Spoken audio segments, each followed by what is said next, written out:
Hello and welcome to this short video on balance sheet reporting of QuickBooks Online by Craig Weavers of Lambert Chapman LLP. Businesses are used to reviewing their profit and loss account on a monthly basis. However, the balance sheet can often be forgotten.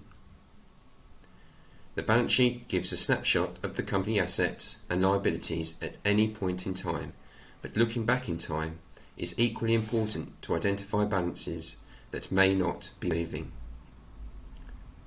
QuickBooks Online allows for the balance sheet report to be customised to show the balances month on month. In order to run the balance sheet monthly, you need to go to Reports and locate the balance sheet report. You can see I have this set as one of my favourites here.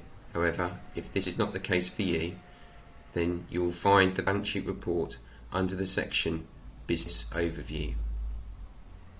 You can click the star to the right hand side of the report to make it a favourite, and this will appear at the top in the favourite section next time you go to the reports area. So if we click the balance sheet, the report will run and it will default to today's date. In order to break this down month by month, we need to select Customize, and then under the rows and columns area, click the drop down menu under columns and select Months. Then select Run Report. Now we have the balance sheet. Each month this can be used to highlight balances which you may want to investigate further. We can see here that the debtors ledger is clearing. If this balance was increasing month on month, this could suggest poor credit control or a potential bad debt on the basis that turnover is not growing rapidly. The debtors USD balance has not moved for a few months from June through to the current month. So we may want to have a run of the aged debtors listing in order to identify why this is not clearing and whether we need to provide for a bad debt, or is it poor credit control and we need to contact the customer.